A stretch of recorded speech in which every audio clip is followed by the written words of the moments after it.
ସାଙ୍ଗମାନେ ବିଶେଷ ସୂଚନା ଏଇ ଭିଡିଓରେ ନଟିଆ କମେଡିକୁ ଭଲ ପାଉଥିବା ଅଗଣିତ ଦର୍ଶକ ମାନଙ୍କୁ ହସିବା ପାଇଁ ଆମର ଏକ ଛୋଟିଆ ପ୍ରୟାସ। ଦୟାକରି ଭିଡିଓଟିକୁ ଶେଷ ପର୍ଯ୍ୟନ୍ତ ଦେଖନ୍ତୁ। ଆଉ କଣ କେମିତି ହେଇଛି ଆମକୁ କମେଣ୍ଟରେ ମତ ଜଣାନ୍ତୁ। ଚାଲନ୍ତୁ ଡେରି ନକରି ଭିଡିଓଟି ଷ୍ଟାର୍ଟ କରିବେ। ଜୟ ଜଗନ୍ନାଥ। ହଇରେ ମାନିଆ ଡେଲି କଣ ମଦଟା ପିଉଛୁ ମ?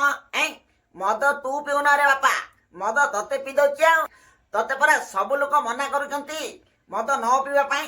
ମଦ ପିଇକି ବହୁତ ଲୋକଙ୍କ ଘର ସରକାର ହେଇଯାଇଛି ରେ ବାପା। କାହିଁକି ପିଉଛୁ ମ? ତ ଘର ଲୋକଙ୍କ କଥା କଣ ଟିକିଏ ତୋର ମନେ ପଡୁନି? ମଦ ପିଇବାକୁ ତମେ ମନା କରୁଛ? ବୁଝିଲ ବୟସ ଭାଇ, ମଦ ପିଇବାକୁ ବା ସରକାର କହୁଛନ୍ତି। ତୁମର ଯଦି ମଦ ବନ୍ଦ କରିବାର ଅଛି ତାହେଲେ ଯାଇ ତମ ସରକାରକୁ କୁହ। ସେ ବିକୁଛନ୍ତି, ଆମେ ଅଲବତ ପିଇବୁ। ତା ଛଡ଼ା ଆଜି ପରା ନୂଆ ବର୍ଷ, ନୂଆ ବର୍ଷରେ ନୂଆ ମଦ ପିଇବା ଭାରି ମଜା ଲାଗେ। ମତେ ଯେତେ ମକେଇବୁ ମାକେ ମୁଁ ସେଇ ଦରପୋଡ଼ା କାଟେ। ହଇରେ ମାନିଆ, ନୂଆ ବର୍ଷ କଣ ମଦ ପିଇକି ସେଲିବ୍ରେସନ କରାଯାଏ? ହଇରେ ସେଇ ପଇସାରେ ଘରକୁ ଚିକେନ ମଟନ ନେଇ ଖାଉନୁ, ତ ଦେହ ପାଇଁ କେତେ ଭଲ। କଣ କହିଲ ବେଶ ଭାଇ? Chicken mutton? ଚିକେନ ମଟନ ପୁରା ଆମ ଘରେ ଭାସୁଛି। ଚିକେନ ମଟନ କଣ ଆମେ ଖାଇବାକୁ ପାଉନ? ମଦଟା ପିଇବାକୁ ପାଉନ? ତମେ ଆମ କଥାରେ ମୁଣ୍ଡ ପୁରାନି ବୟସ ଭାଇ। ତମେ ତମ ବାଟରେ ଯାଅ। ଇଏ ଲୋକଟାକୁ ଜମା ପାରି ହବନି ରେ ବାପା। ମୁଁ ଯାଉଛି, ମୋ କାମରେ ଯାଏ, ସେଣେ ଡେରି ହେଇଯିବ ମ। ସାଙ୍ଗମାନେ ଆଜି ପରା ନୂଆ ବର୍ଷ, ତମ ଘରେ ସବୁ କଣ କଣ ରୋଷେଇ ହଉଛି? ଆରେ ଆମ ଘରେ ଆଜି ମଟନ ହଉଛି ରେ। ଅଲେ ଅଲେ ତମ ଗଲେ ଖାଲି ମଟନ ହଉନି, ଆମ ଗଲେ ବି ମଟନ ଚିକେନ ସବୁ ହଉଥିଲେ ବୁଝିଲୁ। ଇରେ ଆଚ୍ଛା, ଆରେ ହେ ତମ ଘରେ ଏକା ହଉନି, ଆମ ଘରେ ଆଜି ବାଗଦା ମାଛ ହଉଛି, ପୁରା ମୋଟା ମୋଟା ଦାଢି। ହଁ ନୀଳୁ ଭାଇ, ବାଗଦା ମାଛ ପୁରା ଭଜା ସରିକି ଫ୍ରାଏ ହେଲାଣି। ଆଉ ଆଜି ପୁରା ପେଟ ଖୋଲିକି ଖାଇବା, ଭାରି ମଜା ଲାଗିବ। ହେ ହେ ହେ ହେ, ବହୁତ ଦିନ ପରେ ବାଗଦା ମାଛ ଖାଇବାକୁ ମିଳୁଛି। ଆରେ ହଁ ରେ ଡାଙ୍ଗ, ଆଜି ପରା 2 ଥାଳି ଭାତ ଉଠିଯିବ। ଆଉ କଣ କରିବା କହିଲ?